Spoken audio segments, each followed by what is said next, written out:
This episode of the CMO Suite is brought to you by Uconnect. Uconnect provides digital solutions and teams to brand CMOs, VPs, and marketers looking for true transparency in the biddable media space. From paid social and PPC to complex platforms like The Trade Desk, brands from across the world have connected to Uconnect. Visit them today at uconnect.com. And No Kid Hungry. We're proud to promote No Kid Hungry and their many initiatives to help kids in need of meals. Visit them at nokidhungry.org. This episode of the CMO Suite is also brought to you by Winmo. Winmo is the most comprehensive and widely used advertising database, providing an unfair advantage to media and marketing professionals nationwide.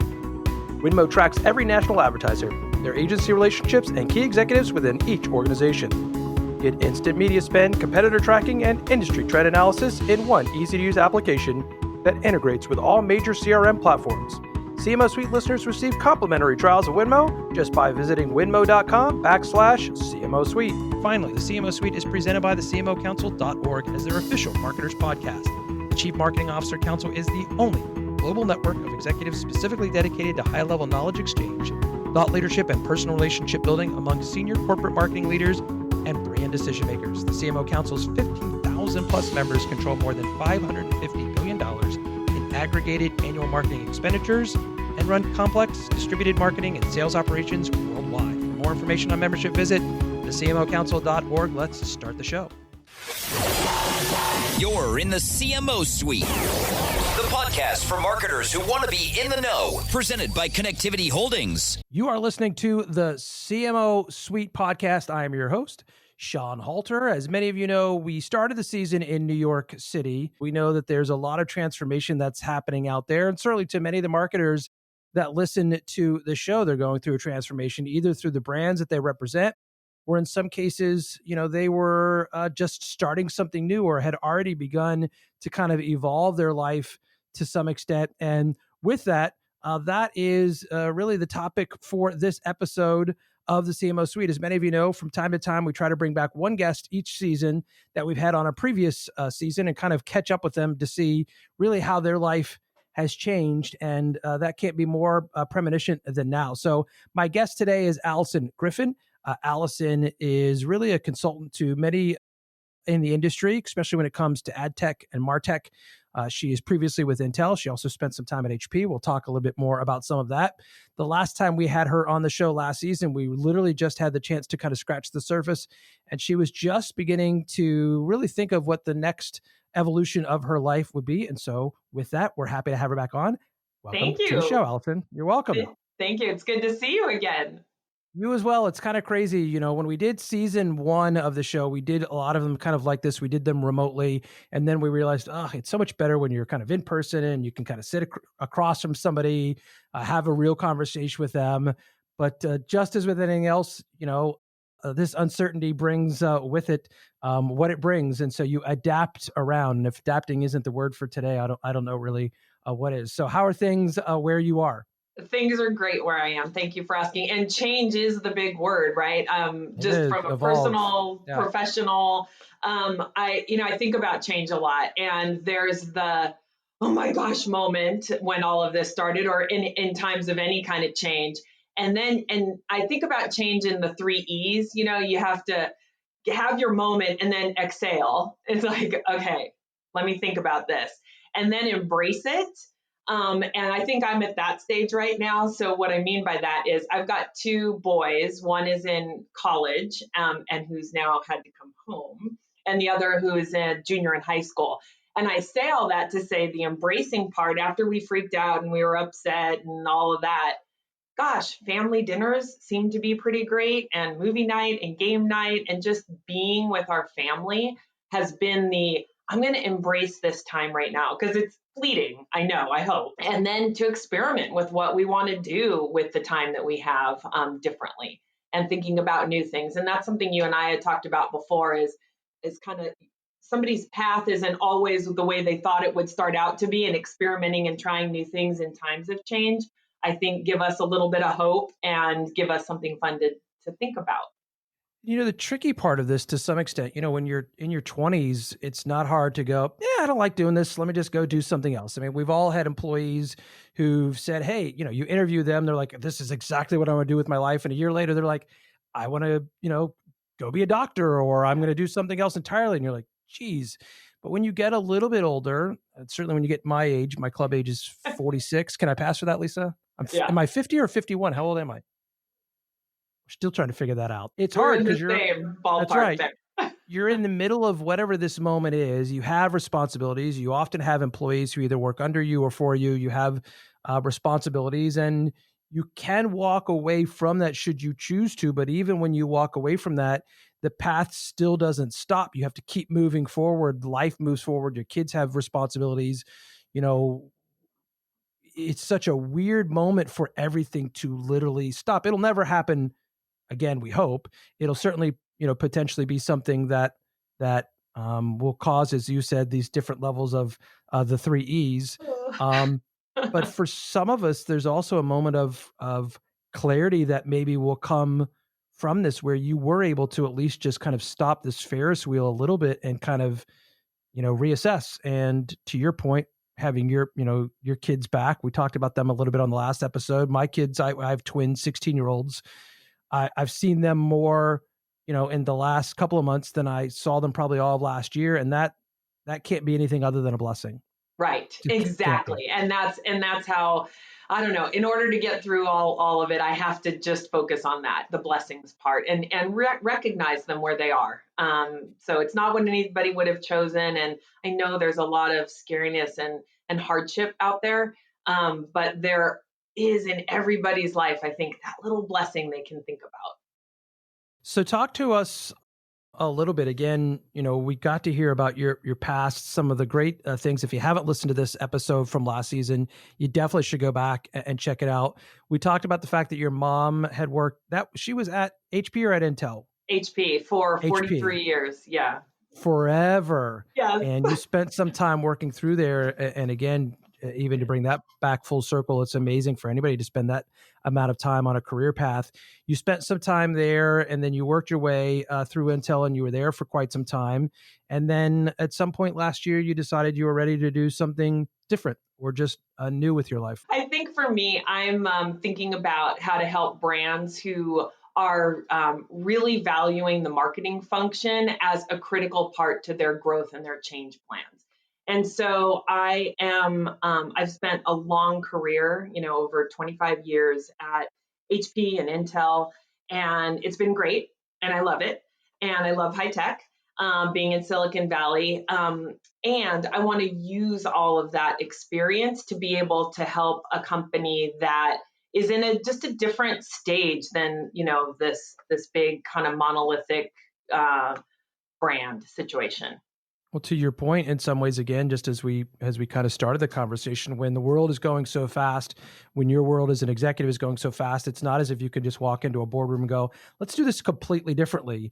Being able to potentially work with companies, just as we said, at an early life stage in their 20s, whatever that looks like, certainly allows you to potentially be a little bit more adaptive. So how had that process started, maybe a little bit kind of pre-COVID, and how do you feel like it may evolve post-COVID? Are you officially kind of consulting for brands? Have you set up your own shingle, so to speak, and working from an office in your house? Had you already begun some of that? Yes, for sure. And but stay tuned. There's soon to come. But from my perspective, I've been thinking a lot about brands, and I think that just a few short months ago, right? Nothing like this was going on. And, we had our 2020 plans baked. We baked them back in 2019. We based it on data and a worldview and a customer needs situation that is completely different now. And I think that brands really need to pause and take stock, because even if it's a 50 plus year established brand with customers that they've had forever, let's say, I think that the brand needs to pause and say, are my customers the same as they were before? Their needs, I think, have changed with this. Their technology needs certainly have changed. And there's a lot of opportunity. And I think it's a really good time for brands to reassess their target. And I think that data becomes more and more important. I've always been, I've always said and been a fan of partner with your insights organization. They're the most important people to making sure that your marketing and your campaigns are the most effective, because they can give you the insights that you need on your target, as well as how the the campaign is performing.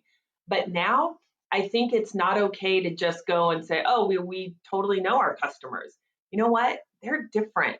I mean, their discretionary spending is different. The segmentation might be different. Their needs are different. And I love those companies who, I think there was the gentleman who makes a pillow and he completely changed his manufacturing to make. Is it Mr. Pillow? Yes, I don't it's know. My Pillow. Yes, My Pillow. It's called. But like changing You've been your watching way too much TV. I can tell. no, the news. It's the news. But meaning these really amazing ways that companies have changed themselves to participate and help in the pandemic is sort of one thing. Not that the pillow guy is going to necessarily change, but Revolutionize the world. Yeah. right. But now he's got a different purpose, right? And a brand's purpose is so important. And taking a pause right now to think about what are we doing differently and how can we help customers who are in a situation that they've never been in before? There is a level of authenticity that probably will come from this. Again, it's these moments in life. Certainly, this is a unique one that, as I said, hopefully we'll never experience quite like this. But it is this required forward push where consumers are just saying, I'm consuming so much content at this time. I'm consuming so much other things at this time. If you can't speak to me authentically, I don't have time for that. You talked about discretionary income. That to me will be one of the most interesting things to kind of watch. There are many of us who have been lucky to have lived a life and to be able to still have the ability to not necessarily live paycheck to paycheck. Many of us realize that's a blessing. At the same time, again, it's a moment for all of us to be able to kind of look out and go, geez, how much were we really spending on eating out every month? How many trips were we taking? How much was this?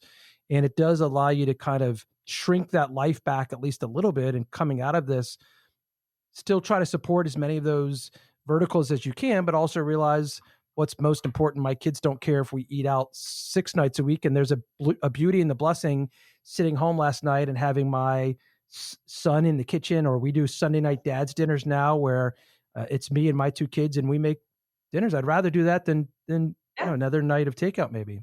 Yeah, exactly. And I think embracing those moments is important. And to that point, brands are going to have to, figure out how they address your new mindset around going out, for example. Do you feel like that discretionary income piece is going to be another wave of something that we're just not really even thinking of yet? And maybe some brands are already thinking of it, but many aren't. They think once it's open, everything's just back to normal. You know what? It's funny. So I have Gen Z children, as do you. And I've been thinking about the difference. It sort of hit me when Coachella postponed or canceled, or we also had tickets to Bottle Rock. It's a concert in Napa because my son is a big Red Hot Chili Peppers fan and they happen to be on the docket. So we were going to go see that. And It's of course, a band I have not seen. Such a good band. It's a bucket list band. So many times. Yeah. I saw them in the 90s with my husband, and my son plays the bass. And so Flea is one of his idols. Anyway, I say that to say, it made me think about millennials and their spending and their habits, right? So they had it easy. The world was great. I don't mean they had it easy, so forgive Understood. that comment. But meaning the world we lived in was prosperous, and they had discretionary income, and they were able to go buy experiences, I'll call it. It was no big deal to spend $1,200 for a weekend at Coachella. And that's a lot of money, right? And I think about now Gen Z and my kids and what they're seeing, or even younger, like my kids are a little bit older, but I think about, my friends with 10-year-olds and what they're seeing and experiencing right now. And I'm thinking, I wonder if this is Depression era-esque as far as shaping their thought on eating in, saving money, not wasting, all that kind of stuff, because it's being imprinted in their very impressionable little minds that, oh my gosh, we have to go to the store and we have to stock up on meat, and where's the flour, and the shelves are bare and nobody has toilet paper. And I mean, in my lifetime, obviously, we have never seen anything like that. And so I wonder if the Gen Z will change their spending patterns. Do you think in some ways, again, as either marketers or as parents or whatever involvement we have, there's also potential beauty or blessing in that? And, we've been to Aruba a few times, and Aruba, like, milk comes twice a week. So you just kind of navigate through it. I do think in some ways as humans, especially maybe because perhaps so many of us have been touched by marketing or involved at least in marketing and understanding how to take a piece of plastic or something out of whole cloth and build a story behind it. That some of this does come down to how do we convey those stories back to our children? Do we convey it to them as moments of high stress and pressure and we should have or we could have or why didn't we? Or do we convey those back with the zen of what an incredible opportunity? And don't you remember when we had that weird time where summer was 6 months rather than 3 months? And wasn't that an amazing time? I don't know. Yeah, I think it's a good point. That's a great point. And I choose optimism every time. Try. So I think the blessings are what we focus on for our kids. But it will be interesting to see the kind of spending and the kind of consumerism and how it may change with these kids who saw, in America, shelves bare. That is just wow.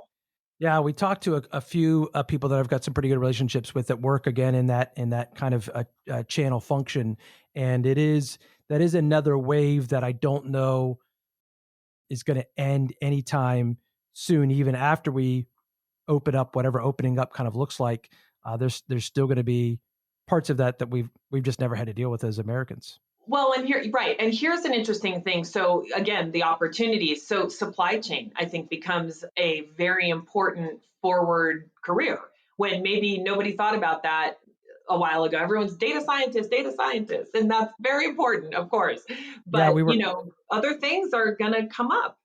we were talking to Cynthia Chen, who I've talked with a couple of times. She's over at RB now, but that was what she specialized back in college was supply chain. I was like, that's so crazy. It's Um, important. but it's an important part of marketing. So let's stick with that for a few more minutes. Again, let's talk a bit about what the future looks like for I you. think So Yeah, technology. I think technology is this is our moment is how I'm thinking of it. And what's really crazy is just a few months ago, we were pitching technology as this really futuristic, artificial intelligence and drones and just any kind of forward thinking, technology in the classroom, virtual reality, augmented reality, things like that. And now it's not so crazy or futuristic anymore, meaning we would welcome drones delivering something to our door if it kept workers safe, kept us safe, things like that. And so, really powerful technology, I think, is going to be a way that we can get back to whatever normal means to us. So, teaching classes. You're in the same situation. I've got a high schooler as well as the college kid. He's doing his classes. I don't have to pay attention to it much. The high schooler got a little bit of, come on, sure. buddy, it's time. But there was a campaign that we did with the Smithsonian a while ago, and we were, this is at Intel, taking virtual reality and bringing the science, using science, to bring the museum to everybody around the world. So you don't have to physically go to Washington, D.C., for example. And we partnered with a company called Sansar, who made an exact perfect replica of one of the exhibits. And they were teaching art history, basically remotely. And it was amazing. But you could go under the art. You could see the feathers. You could go around behind the piece where you couldn't if you were standing there in real life, for example. And so the richness and the experience was so much better. And it was funny because when we pitched it, it hasn't even been a year since we did that. And it feels so like at the time, oh, wow, okay, this is special, or that's something that would be expensive, or maybe a few people will experience it, but it just seems more obvious now that those kinds of things are going to be important and used. Yeah, I was talking to a buddy of mine, Robin Daniels, who was the CMO over at WeWork and is now the CMO over at a company called Matterport that does some of that kind of almost VR technology. They're bringing it kind of to the consumer handset, which is just interesting in a way for all of us to kind of have some access to that kind of virtual piece of it. But again, something that you just said, it was a year ago and now it's very much at the forefront. That should speed up all of that process. And again, as brands are thinking out there about something that sounded so, well, 5 years from now, how do I incorporate VR into what I'm doing? education too, fast. Hopefully there's never another one of these kinds of situations where we're basically all locked in. But to your point, that's what we're all experiencing right now, and it becomes the new normal. And in some ways, again, there's probably a blessing and a beauty behind it. And so brands certainly need to be thinking of, how do I touch consumers who, again, may decide they don't want to necessarily travel to Yosemite and drop, $4,000 or $5,000, but how can I still interact with them, or whatever that is to some extent? For sure. And that's that whole thing is experiential dead, right? Because, canceling South by Southwest, canceling this, canceling that, whatever, they're all dropping, and we're done with that, at least for the moment. And that was such an important part, especially in the tech industry, of getting the technology in the hands of the target so they can feel it and understand it, not just hear about it.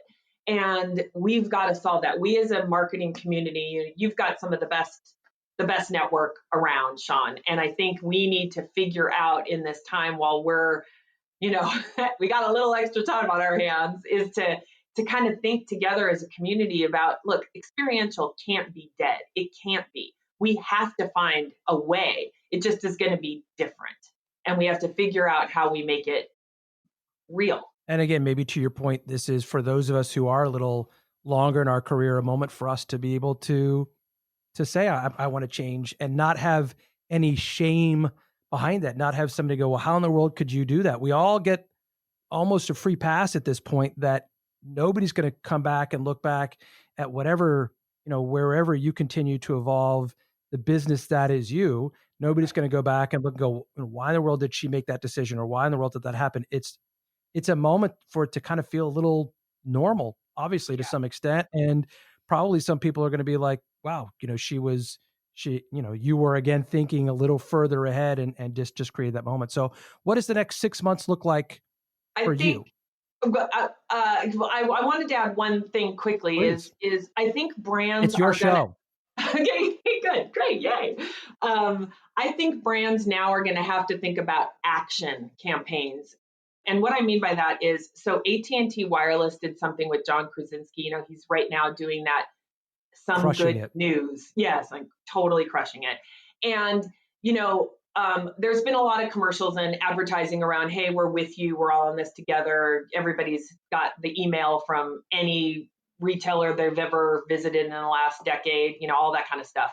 But where I think like AT&T and John, for example, they are giving a free service for 3 months for healthcare frontline workers, right? So putting their brand purpose into action. I think those are the kind of things, at least in the short term, that brands have to start thinking about. And another example, I'm a Peloton user. I love my Peloton treadmill. And out of the blue, not asked, not prompted, I got a personal email from Peloton saying I get 2 free months of service because we believe in the community. Now, hardship, no hardship, whatever, their whole thing was, it doesn't matter. It's so important now to keep our community together. And what matters is to keep you moving, or something. That wasn't their tagline, but my point is, I think that there's a moment, and I think helping brands think about how can we authentically drive action, what's aligned to our purpose, and what do our customers need right now, I think is really important. And so with that, again, obviously you continue to be a voice at the forefront of that. You've earned the right for that with the places that you've been, and the opportunities that you've given to others. And so what is next for you that you can at least talk about? What do you feel like the next 30, 60, 90 days looks like? And where are you? Are you out in San Francisco, or where are you actually broadcasting from? I'm in the East Bay, in the Bay Area from my home. I'm doing a little bit of consulting, as you said, and I've got something in the works that I'm super excited about that I will definitely share with you when I can. But for me, it's taking advantage of this moment in time with my family. It's thinking a lot about what could be and getting ready. And I've been advising some brands on those things, which has been stimulating and exciting for me. Well, Alyson Griffin, brand builder, product positioning specialist. Look, I'm hitting each of these titles that are on your LinkedIn. A global marketing thought leader. If you don't follow her on LinkedIn, you should. I always appreciate the time that she's provided to me, and the appreciation from my standpoint that she's given to the show. She's connected me to many other marketers out there. It's always a pleasure to talk with you. And thanks for making some time to be on this season of the CMO Suite. Thank you. I enjoyed it. Thank you so much. Thanks for hanging out in the CMO Suite, the podcast for marketers who want to be in the know, presented by Connectivity Holdings. You're a C-level manager. You shouldn't have to know the difference between behavioral or contextual targeting, but your agency should. UConnX provides brands and biddable teams direct access to platforms like The Trade Desk, Google, Amazon, Facebook, OTT, and more. Their US-based traders can train your in-house team or provide complete transparency with no minimums and CPM-based service pricing for true transparency. Something Mighty Hive, The Trade Desk, and Centro simply don't offer. Tired of being the smartest one in the room? Reach out to UConnX today for a free demo. UConnX, the world's leader in true transparent biddable media. This episode of the CMO Suite is also brought to you by Winmo. Winmo is the most comprehensive and widely used advertising database, providing an unfair advantage to media and marketing professionals nationwide. CMO Suite listeners receive complimentary trials of Winmo just by visiting winmo.com/CMO Suite.